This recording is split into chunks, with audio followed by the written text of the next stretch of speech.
একটা বিষয় নিয়ে আলোচনা করতে আসছি, সেটা হচ্ছে আমাকে অনেকে কোশ্চেন করছেন আপনারা যে ভাই এনএফটি কি। তো এনএফটি হচ্ছে আসলে এই বিষয়টা যারা অনলাইনের সাথে জড়িত, অনলাইন গেমের সাথে জড়িত বা অনলাইন ক্রিপ্টোকারেন্সি বিজনেসের সাথে জড়িত তারা বুঝবেন এনএফটি বিষয়টা।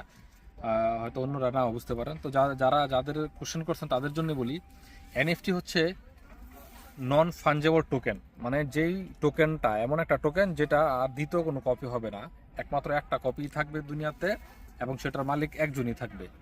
তো এটার কোনো দ্বিতীয় কোনো কপি নাই এবং এটা রিপাবলিশ করার মতো কোনো সিস্টেম নেই, সেটাই হচ্ছে এনএফটি।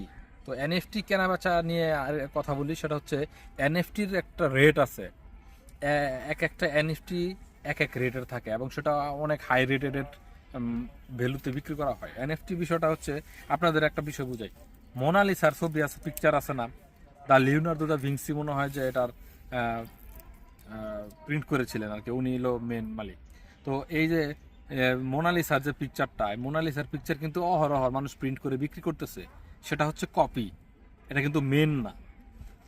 মেনটা কিন্তু এখনো সেই লন্ডনের জাদুঘরের মধ্যে আছে। তো এখন কথা হচ্ছে যে এই এনএফটি বিক্রি করা হয় কিভাবে, শোনেন। এনএফটিটাও আপনার মার্কেট প্লেসে বিক্রি করা হয়, সেটা একটা ব্লক চেনের মাধ্যমে বিক্রি করা হয়। এই যে আপনার টোকেন যেরকম বিটকয়েন যেরকম বিক্রি করা হয়, এরকমই এনএফটির একটা প্রাইস থাকে। এখন কথা হচ্ছে যে ভাই এনএফটি কিনে আমি লাভটা কি করব, শোনেন। এমন একটা যুগ আসবে, একটা সময় এমন একটা বিষয় কাজ করবে সবার মধ্যে, যে আপনি ভার্চুয়াল যুগে থাকবেন।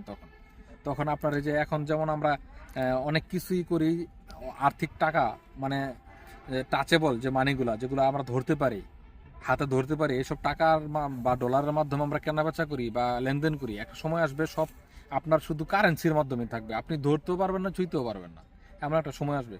তো এখন কথা হচ্ছে যে এনএফটির সুবিধাটা অসুবিধাটা কি। এনএফটির সুবিধাটা হচ্ছে অনেকে শো আপ করে না। যেমন আপনি মেয়েরা বিভিন্ন ধরনের ড্রেস, ছেলেরা বিভিন্ন ধরনের ড্রেস বা বিভিন্ন ধরনের অ্যাক্সেসরিজ কিনে কিনে ঘরের ভিতরে রাখে বা বিভিন্ন ধরনের দামি দামি পিকচার ঘরের ভিতরে রাখে দেখানোর জন্য। এটা তো আর একটা শো আপ। তো এনএফটির বিষয়টা হচ্ছে এরকম যে আমার কাছে এই টোকেনটা আছে বা আমার কাছে উমুকের এই পিকচারটা আছে, আমার কাছে এই এনএফটিটা আছে, এই জিনিসটা আসলে মূলত মানুষের ভিতরে শো আপ করে। তো সেই এনএফটিগুলো বাজারে এখন চড়া দামে বিক্রি করা হয়। কিনবেন আপনি যে দামে, আবার এটা রেটও বেড়ে যাবে। এমনও আছে যে এটা রেট আপনি যত দিয়ে কিনছেন তো তার সেটা ডাবল হয়ে যাচ্ছে। এনএফটি বিষয়টা হচ্ছে এই যে এনএফটি মূলত একটা পিকচার হবে।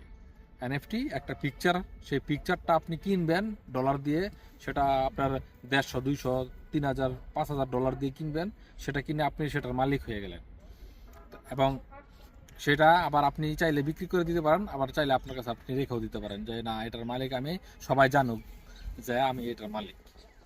তো আশা করি এনএফটি জিনিসটা বুঝতে পারছেন না। অনেকেই যারা অনলাইন কারেন্সিতে আছেন তারা এনএফটি বিষয়টা দেখেন এবং বিভিন্ন ধরনের গেমস খেলেন যারা, তারাও দেখেন যে এনএফটি একটা সাইটে লেখা ওঠে, এনএফটি বাই এনএফটি বা সেল এনএফটি। তো এনএফটি বিষয়টা কি, এটাই বুঝাইলাম যে এনএফটি হচ্ছে আপনার মহামারী কিছু না। এনএফটি হচ্ছে কিছু পিকচার, কিছু জিনিসের পিকচার হতে পারে। তো সেই পিকচারগুলোই আপনি কি করবেন, আপনি যদি কিনেন সেটা আবার বিক্রিও করতে পারবেন, আর আপনি যদি রেখে দেন সেটা আপনি রেখেও দিতে পারবেন। যে আমার কাছে অমুকের একটা পিকচার ছিল, আমার কাছে অমুকের একটা এনএফটি আছে, তো আপনার যখন দরকার পড়বে সেটা বিটকয়েনের মতো আপনার দাম বাড়তি থাকবে, আপনি চাইলে এটা বিক্রি করে ফেলতে পারবেন, আবার চাইলে আপনার নিজের কাছে রেখেও দিতে পারবেন। এই হচ্ছে আপনার এনএফটির বিষয়টা। আশা করি বুঝতে পারছেন। কোনো কিছু যদি জানার থাকে তাহলে আমাকে কমেন্টস করেন, আমি আশা করি বোঝানোর চেষ্টা করব।